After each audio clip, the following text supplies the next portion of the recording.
where are we headed tonight? Margaritas on me. You are Locked On Fantasy Basketball, your daily podcast on fantasy basketball. Part of the Locked On Podcast Network, your team every day.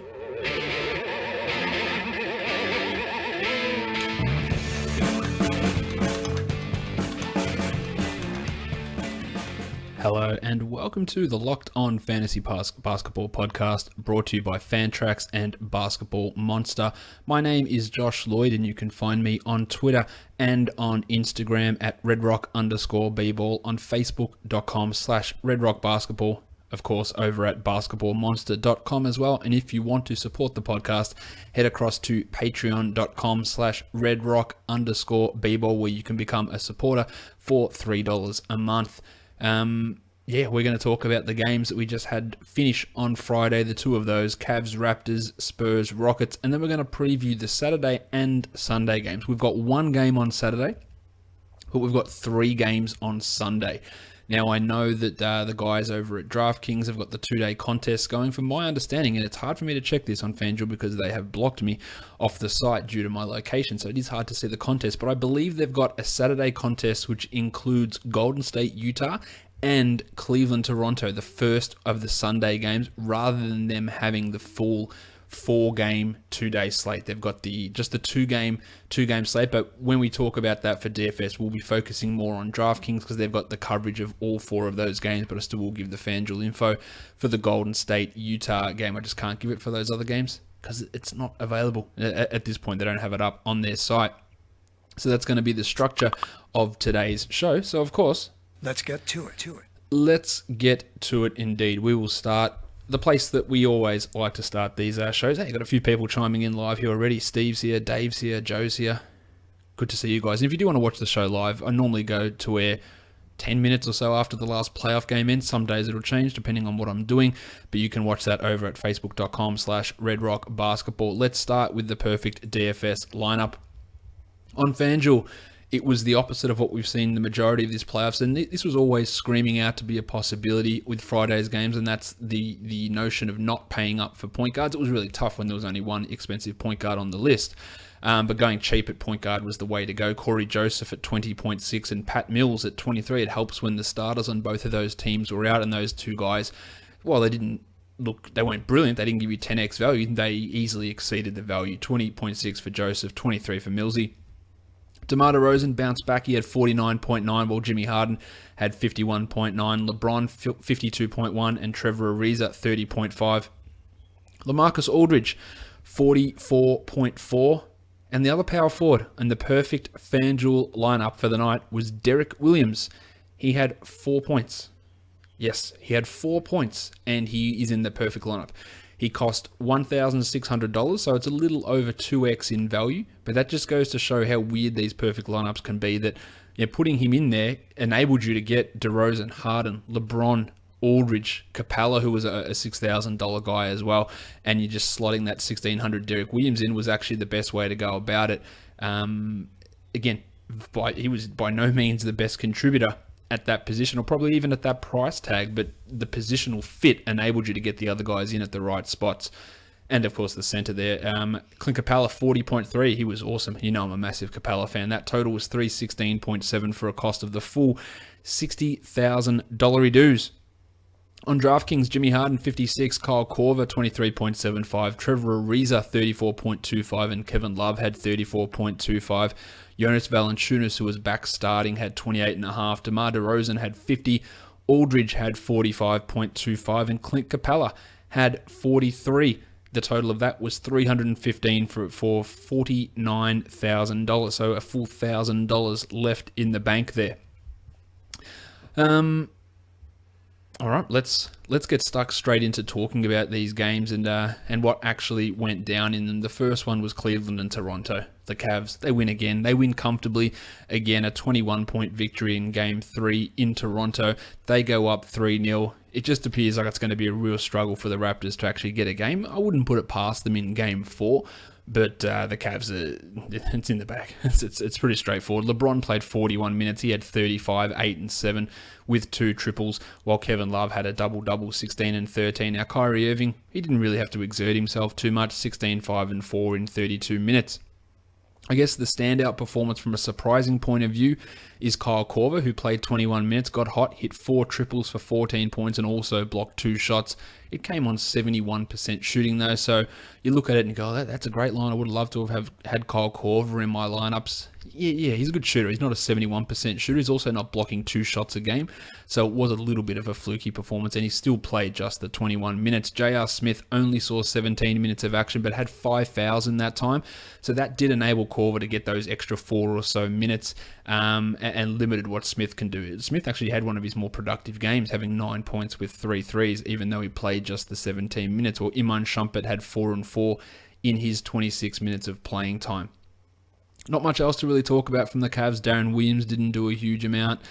Tristan Thompson had 9 and 12 in 38 minutes. It was just a comfortable victory. I don't think there's much more to say about that. Kevin Carlson, I will address that in a second.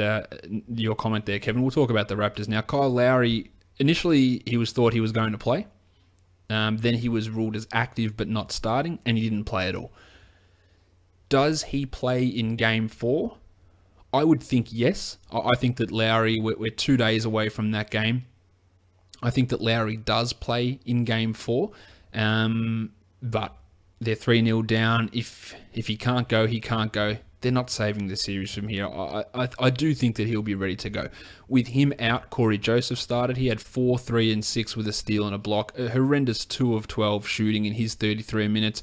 I will continue to say it. I think Delon Wright is a better player than Corey Joseph. I think Delon Wright should be the backup point guard, and I am pretty certain that Delon Wright will be the backup point guard next season. So for you guys in dynasty leagues that are looking for longer-term investments, I think Delon's going to take a significant step up. Joseph was fine. As I said, he was in that perfect lineup, but he didn't blow us away and drop a 30 or a 34-pointer, which he had the ability to do. I love myself some Norm Powell. He had 13, 3, and 2 with 2 steals in 36 minutes. Didn't shoot well, but he's always out there competing, and that's one of the best things that you can see from a guy in a situation that was as dire as this. While DeMar DeRozan, returned to goodness. 37, 3 assists, 3 steals, got to the line 13 times and hit all 13 of them, in stark contrast to what he did in Game 2 and even in Game 1. I think he had 3 foul shots in Game 2 and 5 in Game 1. He had 13 here. He was always a pretty decent bounce back sort of an option for Game 3, and I think he'll be a solid play for Game 4 as well, which we'll talk about a little bit later. Jonas Valanciunas returned to the starting lineup, played 33 minutes, had 19 and 8. He will be a fantasy beast, right, if he can actually play 30-plus minutes. And he played 33 here. He wasn't the reason they lost. He still has a lot of defensive issues, and I know that that's a problem. But without Lowry, they needed someone who could score, and he could do that. He shot at 80%. He was at 70-plus in the last game. I don't know where. I don't see him ever becoming a 30-minute force in Toronto, as long as Dwayne Casey is there, and that's, again, partly because of the defensive issues, but partly because of the way the offense runs, is he just doesn't see the ball. And if you're going to have him out there, he needs to be doing what he does that's good. And that's just dominating people down low and being a real force, scoring efficiently, which sometimes DeMar and Kyle can't actually achieve. His defensive issues are a concern, but I think starting him is the better option, because you don't have to worry too much about him going up against Channing Frye, who only saw the 10 minutes in this game, so that enabled Jonas to play 33. So he's going to be an interesting name moving forward. Someone who I've been very anti-playing at all this year is Damari Carroll. And finally, how far into the season are we? 82 plus 6 plus 3, 80... I can't even work that out. The 91st game of the season, Damari Carroll played 4 minutes. Finally, Dwayne Casey went, oh, you know what? Maybe he's not good. Yeah, no shit. He's not good. Norm Powell should have been starting from him from day one, and I will continue to say that, and eventually, look at this, it's coming true. 4 minutes for 0 points for Damari. He is a massive turd burger at this point in his career, while PJ Tucker had 5 and 5 in 19 minutes. Now, Serge Ibaka, that was the comment that Kevin threw out there. I think Ibaka takes too many jumpers. I know that's the fad now, but he was bad from 3. He's just not good anymore. He's average. I think that's the best I can say about Ibaka. He's not good. He's not very good. He's not pretty good. I think he's average. And he struggled. Again, 12 points, 2 boards, 2 blocks, 43% shooting. The Raptors have got a lot of interesting decisions to make in free agency. Kyle Lowry, Serge Ibaka, obviously the 2 biggest ones. PJ Tucker, another one. It's going to be a very, their off-season's right up there with the Jazz in terms of interest levels as to what they actually do. And the Pacers probably is the other one too, with Jeff Teague and my name is Jeff. And Paul George, decisions to be made over there as well. But I think that Powell should be starting heading into another. I think that I almost guarantee that Norm Powell will start heading into next season. I think it'd be dumb if he didn't. Interesting to see what they do. Pat Patterson started Game 2. He went back to the bench. He had 0 points in 20 minutes. He is just a horrendous fantasy player. He has his uses defensively, but he's been shit through the playoffs, even in real life basketball terms as well. Steve Smith says, Josh, why do these NBA teams play these games with the injuries? Do they think they're getting an advantage or something? Yes, the rules allow them to do it, so that's what they do. Now, especially in a playoff situation, there are some times where the really bad teams do it, and I rail on them. I go, who are you fooling? Look, the Phoenix, you're playing the Cavs. What do we need to know if this player is not going to be in, or you're going to pull some sneaky business? It doesn't matter. In the playoffs, I understand it. The rules allow you to do it, and you can mark Lowry as active and not starting. We don't know if he's in. If the rules allow it, you do it. The rules need to be changed, in my opinion. I've said this plenty of times. There needs to be a cutoff. This is my lineup. These are the guys who are playing. I don't think you need to be able to have 13 guys active for each game. I think it's too many. You got 5 guys on the court. You don't need 8 reserves. I think it's too many. I think you should hit 10 blokes. 10 blokes per game, pick them. Here they are. And if you want to take a guy in that's injured, you either take that risk that he doesn't play, or you just say you sit him out for the game. I don't like the 13-man active rule, and I don't like the cutoffs. The biggest example of that during the season was when Kentavious Caldwell-Pope was listed as out not with team, and started the second half as he rocked up from the hospital at halftime, and they put him in. Like, that's bullshit. That is just total crap, and that's the sort of shit that needs to change with the injuries, in my opinion. Dave Hawash. Dave, you're not going to trip me with that one, mate. If you want to read the comments on Facebook, you can. There's absolutely no way that I'm saying that. I don't know how old you think I am, mate. I don't know how many times you reckon I haven't seen that joke before, but I will not be answering that question. So thank you, Dave. Let's go on to the second game. San Antonio and Houston. The Spurs go up 2-1 without Tony Parker, and the guys on ESPN were making out like it was 2009 Tony Parker. Oh, the Spurs, man, they're doing it without Tony Parker. Like, okay, Tony Parker had been all right in the playoffs, but he's not Kawhi Leonard. He's not even LaMarcus Aldridge. He's not Pau Gasol. He's not Danny Green. He's 5th most important, 6th, 7th most important player on their team.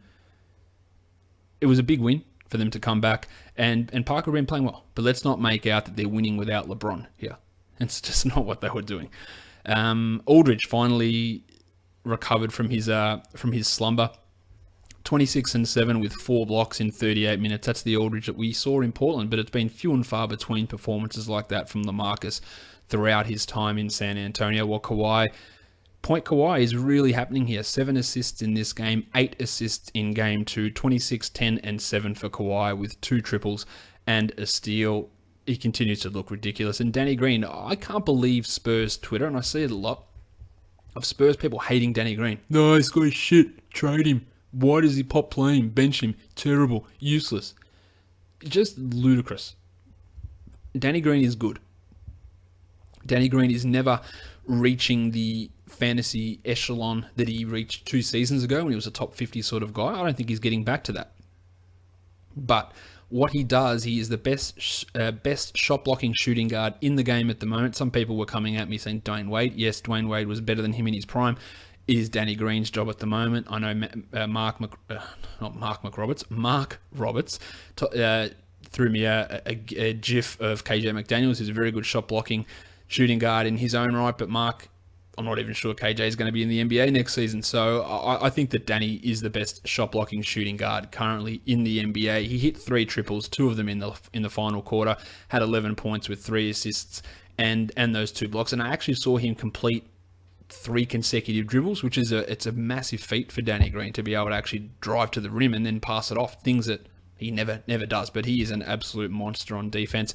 And Pau Gasol looked good again. 12 and 9 in 31 minutes with 2 blocks. They are playing him very well defensively. He doesn't go out on the perimeter. He guards the rim, and that is all he is doing, and it's working well for them.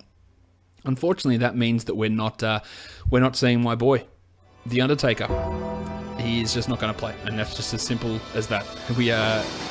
I still believe that he should play over Dave Lee, who was piss poor again, 4-1-2 in 60 minutes. But this might be the last time I actually play the Undertaker theme music, because I don't think we're seeing much more of Dwayne Dedman.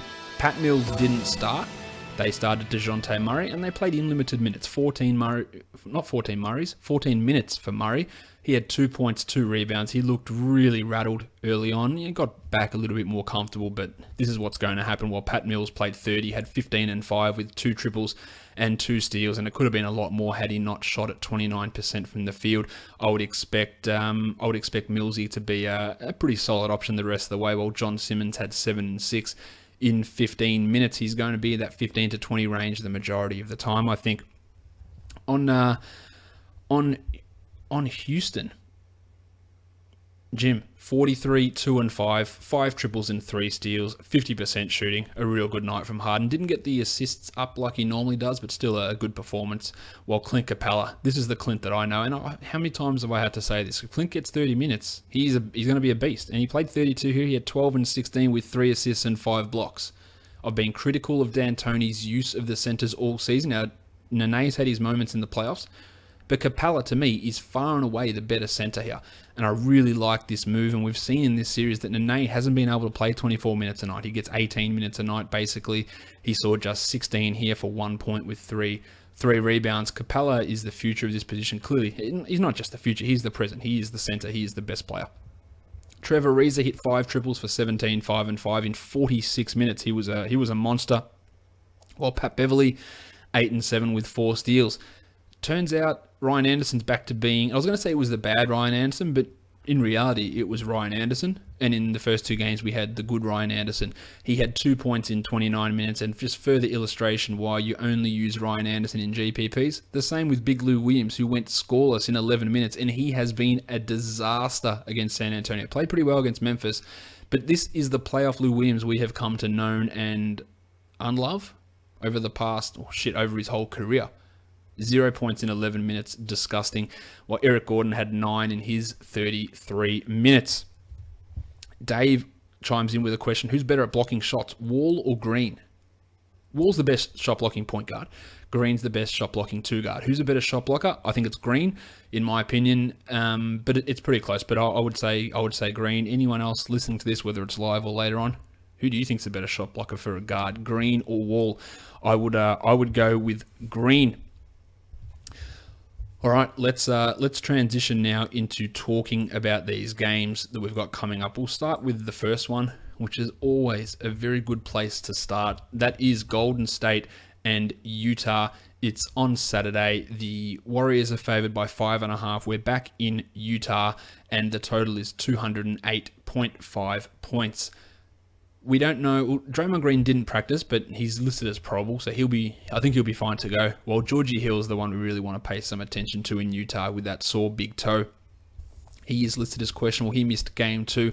Obviously, if George is out, we all return to the MAC and get Shelvin into our lineups, because he was pretty bloody good in that game 2 performance, and he's going to get some significant minutes. Now, his price has risen. He's up to 4,200 over on DraftKings.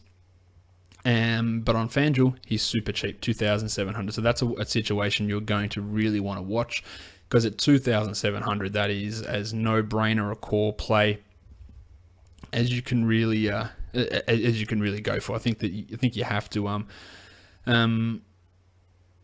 I think you really have to look at that as a core option if George Hill happens to be out. Now, if Hill plays, he's at 5,800, and I think that becomes a decent option. But there are 4 games on, so you're going to have a wide selection of players. But at 5,800 for Georgia Hill, I think it's a pretty good spot. 57 for him over on DraftKings also. Not a bad situation if he happens to play. As for Steph at $10,000, There are other guys that I would rather. Isaiah, Wall, Lowry if he plays, Irving. I'm not feeling Steph at 10,000 with Durant back, with blowout potentials. I don't think that 10,000 on Steph is a great price. Now, if you flip it to DraftKings, he's at 8,500. I've got no problem with that at all. I think that's a really, really good price for Steph, and I would even consider that a cash option. And there's massive, massive tournament upside as well in case he gets hot and goes bananas. But at 8,500, even in a blowout, he's going to get close to achieving that level of production. So I think that's a really good spot there for Steph. Shooting guards. Clay, 7,100. Good game in game 2. I would only trust him in tournaments. That is it. He's at 5,900 though on DraftKings, and that is cashy to me. You look at Clay at 5,900. I feel pretty good about him getting 30 points. It's a stupid cheap price. I do really like Clay there. The 71 on FanDuel renders him as a tournament type guy only. Rocket Rodney Hood at 4,000. He would only want to look at that as a tournament play. He was decent in the last one, but still didn't put up many fantasy points, just the 15. And he's at 41 on DraftKings. Not a huge amount to love there with Rocket. Small forwards, Jingling Joe, 4,700. I don't think this is the series for Joe. I don't think he's going to be able to put up the big fantasy numbers. He's at 42 over on DraftKings, which is a little bit more appealing, but I would only look at that towards as a tournament type of situation for Joe. I don't think we'd look at that as a cash play. Gordy Hayward, 8,300. I feel alright about that cash. 45 in game 2, heading home for game 3. I think you're going to get a 40-ish type performance out of Gordo. That's a pretty decent spot. While Kevin Durant, you got to go and spend up to 9,600 for KD. I would look to that more as a tournament type play. And if I'm saving my money, I'd rather go down to Gordo and then take a Johnny Wall or Isaiah Thomas or one of those other, Lowry or Irving or one of those guys at point guard if I'm playing across that 2-day contest. Now, Durant comes in at 8,700 on DraftKings, which is obviously a little bit better, but I still think that's more of a tournament type situation rather than a cash play. Iguodala, Joe Johnson, I don't really see any of those guys having tremendously high upsides or really safe floors. Boris Diaw at 3,200. No. Draymond's at 88. If Draymond plays, which I expect him to play, I like him at 88. He has been killing it throughout the entirety of these playoffs. 82 on DraftKings. No worries. I think you're getting 40 out of Draymond pretty much no matter what. And that's at that price, it's a good investment. Dave West is at 3,400. I don't think we're getting the big 25-pointer from Dave West again in these playoffs. I'd look at him if Draymond is out for sure, but I don't expect that to be the case. Or Derek Favors, with no chance. At center, Rudy Gobert, 9,400 on FanDuel. No. Rudy Gobert, 7,700 on DraftKings. Yes, absolutely yes. A million times yes. He had 41 points in game 2. I love that for Gobert. That is no-brainerish to me. Zaza and JaVale. Well, we'll talk no brains. We can talk JaVale McGee. Maybe that's being a little harsh on Big JaVale, who's actually been pretty good this year. But I don't see much of a GPP sort of maybe it's low probability that JaVale does too much, and he's at 3,700. It's just too high. I just don't see that coming to fruition for Mr. McGee really at all. Now we're going to transition ourselves onto Sunday's games, and I'm going to be talking about these exclusively in terms of DraftKings prices. So again, we don't have the FanDuel prices updated yet for those games over on Basketball Monster. So we're going to be talking DraftKings prices for these games. Let's talk Cleveland and Toronto. The Cavs are favored by 5.5, and the total is 214.5. The Cavs looking to sweep. The injury we need to pay attention to obviously is Lowry. At this point, I would say that Lowry plays.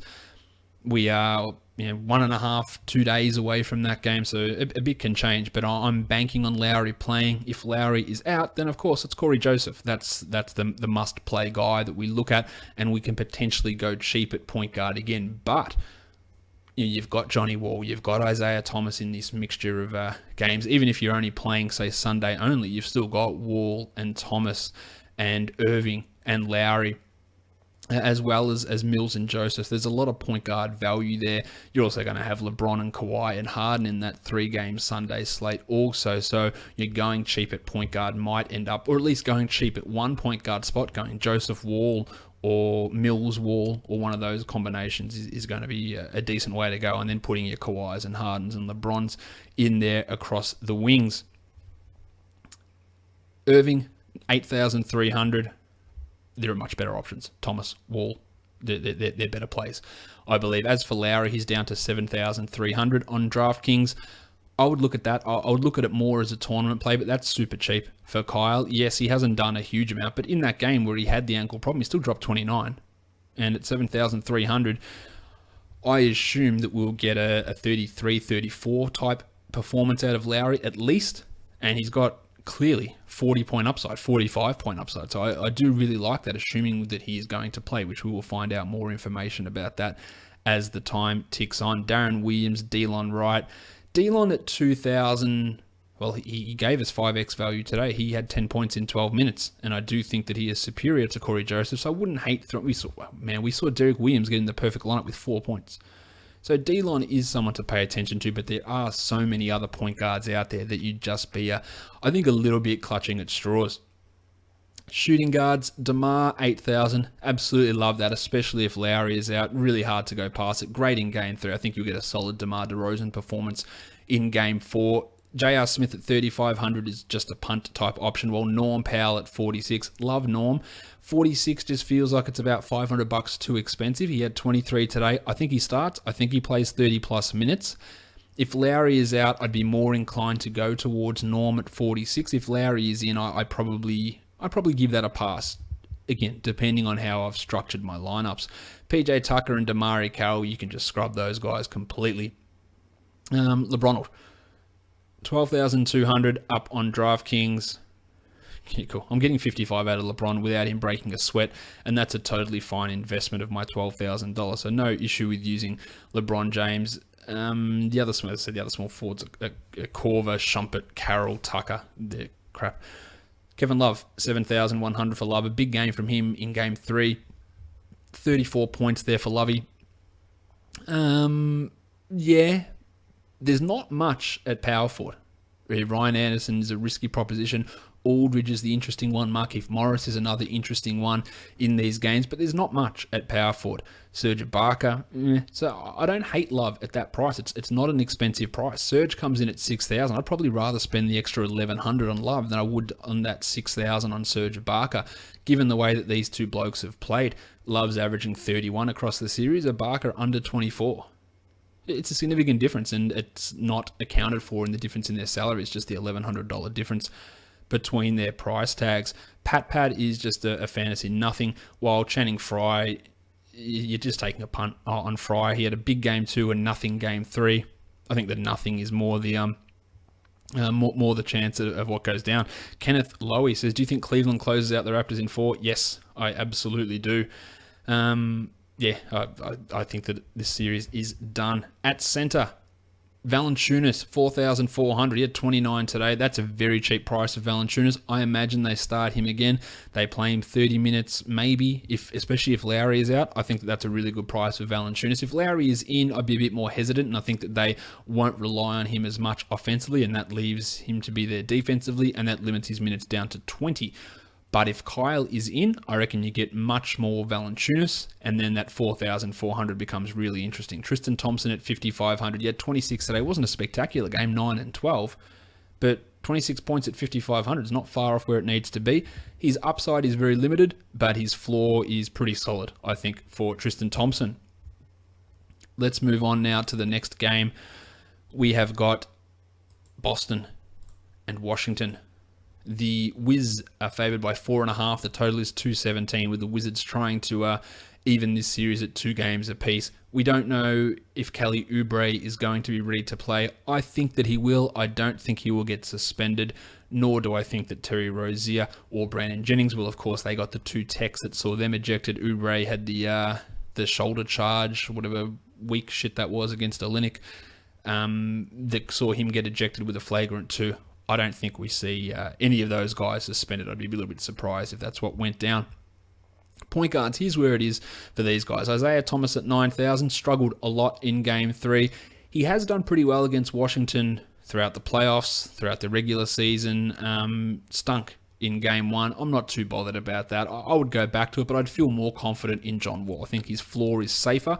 He is at 10-4 Wall, so yes, you pay a lot more, but I don't see a situation where Wall scores 25, where I could see that for Thomas. I see Wall going, he's 40, and he's my lowest. His lowest score in his last 5 games, John, is 45 points. So I see him going in 50 to 70, and that's what you're getting from Wall with a decent degree of confidence. So I'm all for him at 10,400. Thomas is fine, but Wall is the one that I would rather take there. The backups, Terry Rozier at 3,700. The price is nowhere near as appealing as what it has been over on FanDuel, so I don't really like that too much for Rozier. It's okay, but you've got other cheaper, better options. Mills, Joseph, these other guys who are in better situations than what Rozier is. Avery Bradley, 5,800, also struggled in Game 3. I'd expect a little bit of a bounce back for him, so I think that getting 28, 29 out of him is not a stretch at all. I like Avery Bradley here.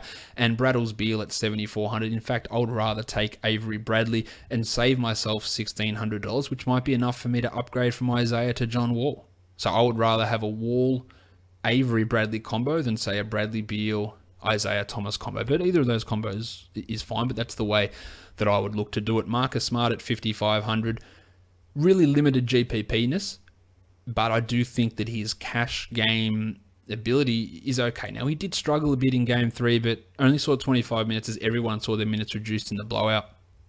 But you just feel like he's getting 25 every game. That's just what he's consistently done throughout the playoffs, and I think that continues. With Oubre ejected, Bojan Bogdanovic went off, 38 points. He's Lou Williams. He's Ryan Anderson. You can only look at him in a tournament because he's just as likely to have 0 as he is to have 25 in the next game. He is at 4,100, and there is significant potential for him to exceed that, but the likelihood of it is way below 50%, and that's what makes him, to me, just a tournament sort of a guy. Gerald Green started. He ended up playing 20 minutes, but that's because he got in for the last 7 minutes of the game when it was out of control. In his starting jobs, he played like 6 minutes each half, and that's what I think we can expect from Gerald Green. He was shit. There's no need to start him. There's no need to even play him, but I'm not Brad Stevens. At 3,100, you could throw him into a tournament, but I wouldn't be expecting 20. I wouldn't be expecting 20 plus. I'd be looking at he's a 10-point guy. He's a 12-point guy. That's what I think you should be looking at with Gerald Green. Small forward, Otto Porter, 6,100. I think he'll get a good Game 3. I think that's probably a little high for Otto, so I wouldn't be going too strongly at that. While Jay Crowder at 6,000. I'd much prefer Jay than I would for Otto at that sort of price, especially in cash games where I think that Porter's got more of a downside than what Crowder does. Jaylen Brown, 2,200. It's not too far off, to be honest. He had 11 in Game 3 at 2,200. It's not far where you need it to be, but I'm not going to be going there. While Kelly Oubre at 3,900, that's too expensive. Power forwards, Markieff, 5,600. 19 minutes, foul trouble in Game 3. He had just the 19 points there. I actually think he's not a bad option if you don't want to go with Love or Ibaka or Aldridge. You scale down a bit at power forward, and I don't think you're doing anything wrong by taking Markieff and hoping for 27 points out of him. It's far from a tough deal for him to get to that. Kelly Olynyk continues to remain a little bit too highly priced, and with Young Mahimi back, Jason Smith, expect him to be phased almost out of the rotation completely. At center, Al Horford, 7,500. I'm there for that. I think you're getting 30 plus out of Horford. He was down again, as everyone was for Boston over in Game 3. I think this is a good bounce back situation for Al. As for Marcin Gortat, 38 points in 31 minutes for him in Game 3, 6,700. But I think that Mahinmi goes from 10 to maybe 14 minutes. And where do those 4 come from? They can either come off Jason Smith's 7 minutes, or they can come from Gortat's 31. I think that it probably comes off Smith first, but I wouldn't be expecting Gortat to go at 38 points in 31 minutes as he did in this game all that often. So 6,700 doesn't sound like as good an investment as what it might appear on the surface for Gortat. As for Mahinmi, I'm not ready to go with him just yet because I think the minutes will still be a little bit too limited. The last game we're going to take a peek at is San Antonio and Houston. No spread released currently for this one. The game just finished. However long ago I started this podcast, which is, where are we up to? 35 minutes ago. The game finished 35 minutes ago. There is no spread currently released for this, but DraftKings has got their prices up. We know that Tone Parker is out. There's no other injuries for us to concern ourselves with. Pat Mills is at $5,000. He wasn't quite where he needed to be in this game. And I think that $5,000 for him doesn't make him an automatic must play on DraftKings. In fact, I would rather take a Corey Joseph and go bigger at point guard than the News Mills at $5,000. FanDuel is normally a little bit of a different story, but I think $5,000 is probably pushing it a little bit for Pat. Now, as for DeJounte Murray, he started at $3,000. Yeah, I think he's a tournament guy, but not a single entry tournament sort of player. I don't think his upside's all that high. He got cooked pretty early on, and I imagine that will continue to be the case. Pat Beverly, $5,000 for Pat. He was all right. That's not a bad mid-price point guard play, but Georgie Hill is going to be the better option out of those $5,000 guys. If I'm taking a $5,000 on the nose guy out of him and Mills, I would take Beverly over Mills without really any hesitation. So I think that Pat has got nice value, but his upside is significantly limited. Jimmy Harden also as a point guard, 10-9. I'm there for that. That's a really good price. All about getting Jim Harden at that sort of a salary. Dan Green at $4,200. I don't feel that he had a good game today, but I don't feel that confident in him at $4,200. And Manu at $38. If he was at $3,000, I'd be interested in Manu, but at $3,800, I think we can leave that alone. Lou Williams, strictly a tournament guy. Obviously, he has been as putrid as they come for the last 2 games, and at $5,000, there is absolutely no chance I want anything to do with that in cash, as has been the case with him in the majority of the season. Eric Gordon's at $5,000. I think at $5,000, he is okay for cash. He had a decent game today. He's been okay throughout the series. He's never really blowing through it, but you're getting at least 23, 22 from him, which at $5,000 is not far off the mark. With Lou, you're getting 30 or you're getting 3. That's what makes him a tournament player. Small forward, Kawhi at 10-8. Let's go. Kawhi at 10-8, Jim Harden at 10-9. LeBron at 12. These are really, really strong plays, and then you can go cheaper in some of the other areas, like some players in this game, like say Clint Capella at center, or you go with your Corey Josephs at point guard. There's some fairly elite talent here, and 10-9 for Jim in Game 4 at home in what amounts to a must-win situation. I think you should feel pretty good about him getting over 50 points in that sort of a scenario. Let's go to Kawhi, 10-8, as I think I was talking about Kawhi and I got derailed. Love it. Yeah, you're getting 50 out of Kawhi, no doubt. You're probably getting 60 most games. Love that situation for him. John Simmons at 3,100 had some okay performances. I actually don't hate that for cash if you just need to sneak a cheapy guy in there for a 15 to 20 minute player who's a 15 to 20 point producer at 3,100. I don't think that's a problem using John Simmons there. Trev Ariza had another strong performance, but that came off a stinker of a game too. He is more of a tournament play at 4,900, but it's not a bad thing. LaMarcus Aldridge at 62. I really do like that salary. I'm not sure he'll be exactly the same guy he was in Game 3, but to me, that's a better investment than, say, Serge Ibaka at a similar salary. And it's close to where you want Kevin Love, who's at 71. I would rather probably take Aldridge than Love at this point. Ryan Anderson, 5,200. What a turd he laid today. That is Ryan Anderson, though. He is the guy that you want to look at as a tournament guy, and really just strictly a tournament guy. Dave Lee, nah, we're good. Centers, Clint Capella, 5,100. Let's go, Clint. Love this. Love it for cash. Love it for tournaments. Just love it, love it, love it. And Powell at 5,400 also. I'm pretty enamored with that as well. So I think the centers you want to look at, they come from this game. You could maybe look at JV at 4,400 for the Raptors.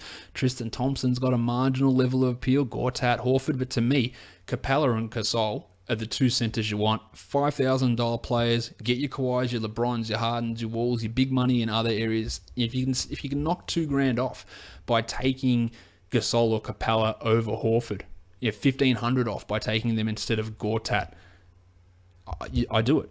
Simple as that. I really like the value that those guys provide here. Nene at 3,900 is not really giving us a huge amount at this point. All right, that's it. That's the preview of Saturday's games. That's the preview of Sunday's games. Therefore, there'll be no podcast tomorrow, but then we'll be back during the week with more DFS action, and at some point, depending on how the games shake out, we'll be doing a redraft of the 2016 NBA draft. Myself, Greg Ehrenberg, and Kyle McEwen of Basketball Monster will be going through that. The day is uncertain yet because I don't know what day games are going to be on, because we don't know if there's going to be game 5s or game 6s. But at some point next week, I'm pretty confident we're going to have no more Cavs Raps and probably no more Warriors Jazz. So we're going to have a few days where there's a little bit of a gap in the scheduling, and that's when we'll slot that in.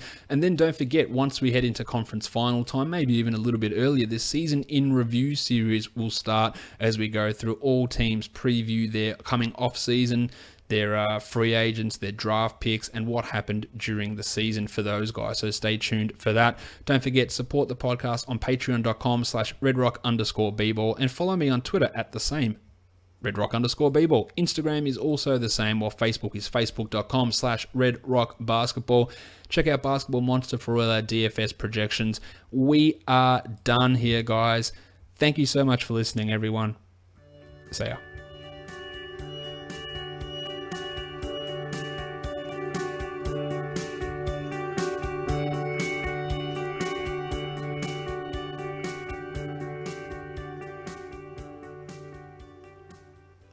LeBron James.